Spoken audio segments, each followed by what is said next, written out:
Up next is Elizabeth May. I'm sure you all are familiar, environmentalist, writer, activist, lawyer, and leader of the Green Party. Thank you. I don't want to be rude to Celeste because she's doing a wonderful job chairing, but there's a lot to say and there's not a lot of time. And I just said to John, do you think it'd be okay if they don't introduce me? So, okay. I'm overwhelmed by what I have to try to communicate in the time we have available, and I'm very grateful to all of you for being here because this is the fight of our lives. We've done lots of campaigns. I know some of you from various campaigns to protect precious parts of this country, and we've never had a fight like this. So just getting the basics out of the way. This is the federal budget. It came down March 29th. This does a lot of damage to the environment, but it also does a lot of damage to the fabric of Canadian laws and policies. But even as bad as this is, and I'll mention the things that are in here, this is the budget document itself, which goes well beyond fiscal measures. It purports to talk about, as you've heard from Stephen Hazel and from John, it purports to talk about streamlining environmental assessment, a resource-based agenda, nothing to do with sustainability.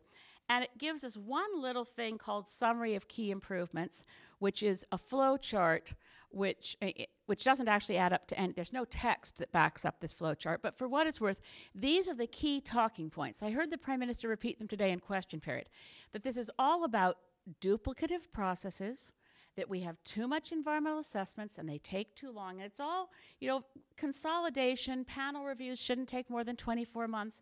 And the media has swallowed this hook, line, and sinker. So that's what you think you're talking about. There's nothing in here about changing fish habitat, overhauling the Fisheries Act, nothing in here about changing the Species at Risk Act or the Navigable Waters Protection Act, nothing about changing the Canadian Environment Protection Act. There is quite a lot about streamlining SEIA. That's what you have in here. You also have a really strong commitment in language that we are going to push full bore for fossil fuel development. That's very clear. There is no reference in this document, as you heard from Senator Mitchell, nothing talks about climate change. At one point as I was reading it, I in lockup and I'm reading fast and I saw the word climate and I thought, okay, here we go. And then I lifted my eyes out from the page enough to read the sentence and it was about the investment climate.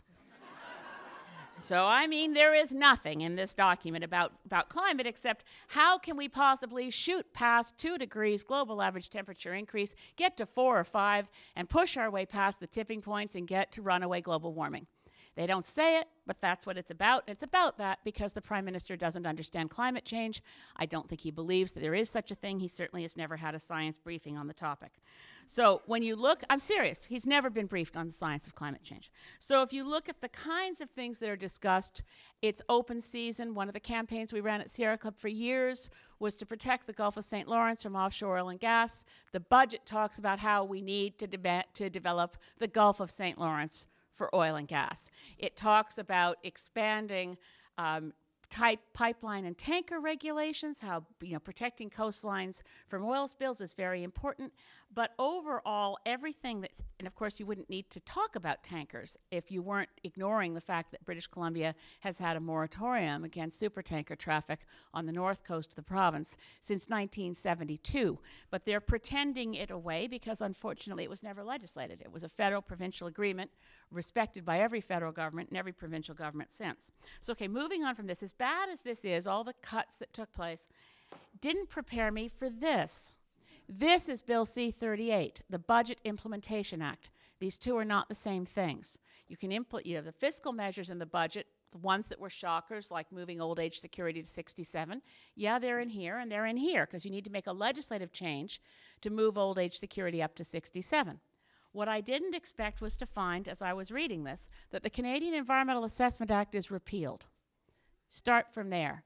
Everything you thought you knew about environmental assessment is repealed, and a wholly different act is in place. This is not tweaking the existing act. This is removing it and replacing it with an entirely different scheme, which, as Stephen has suggested to you, we don't know what projects will be reviewed, but it's clear there will be fewer projects reviewed. The triggers that we've always had under federal environmental assessment, is federal land involved? Is federal money involved?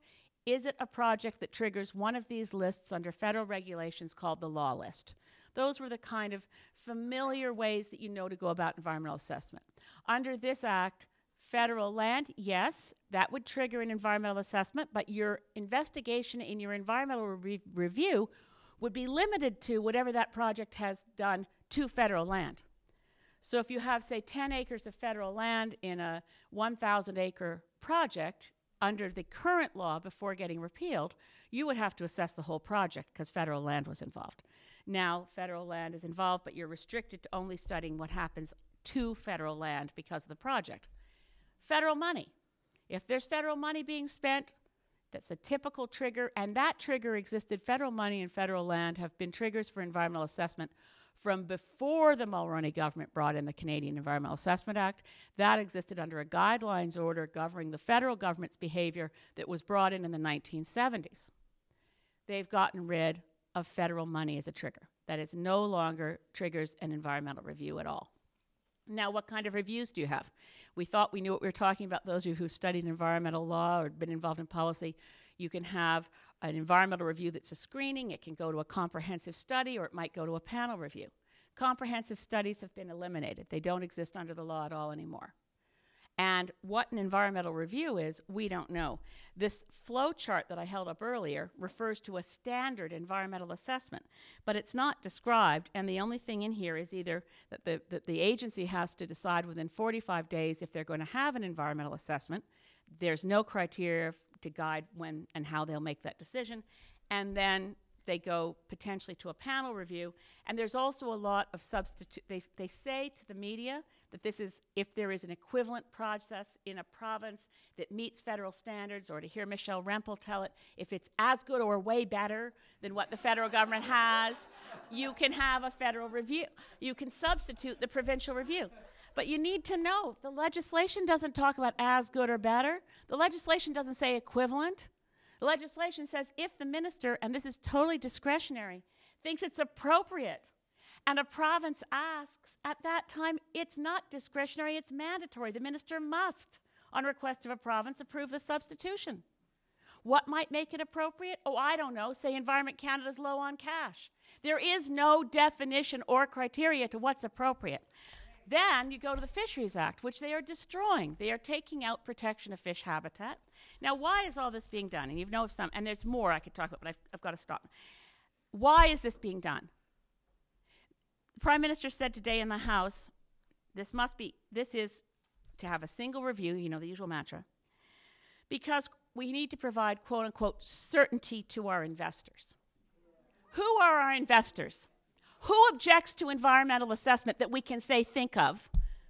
China. China doesn't like our environmental assessment laws, never has. That's why Sierra Club went to court when the Chrétien government provided a $1.5 billion loan to China to buy CANDU reactors from us and didn't do an environmental review. It was federal money involved. We went to court. China didn't like our environmental assessment laws, and they were weakened because of that case. Now, certainty to investors. What kind of certainty do investors want?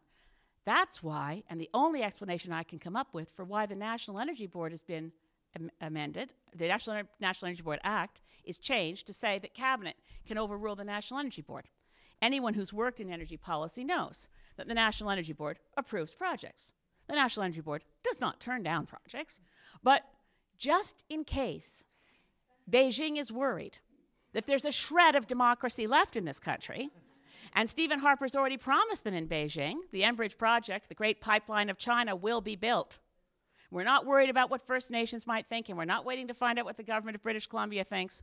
Come hell or high water, we're going to allow Chinese Communist Party state-owned enterprises in Alberta that get the bitumen out of the ground and run it through Chinese-controlled pipelines to Kitimat, to Chinese-controlled tankers, to Chinese-controlled refineries. I'm not anti-China. I'm not a xenophobe.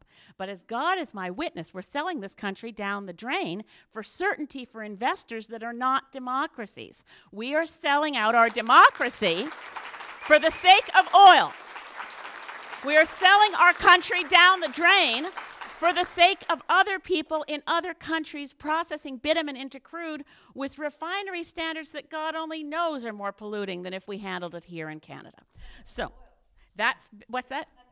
But that's ethical oil. Well, here we are. We are right now at the cusp, not just of stopping a prime minister who doesn't like environmentalists. That's clear. He hates us, okay? He'd rather we were all in jail, and someday we will be. If he stays, so this is the last thing I'm going to say. We can't wait, Malcolm, till 2015 for an election. We need to start a public demand and a public campaign. Stephen Harper must go. Somebody else should be prime minister.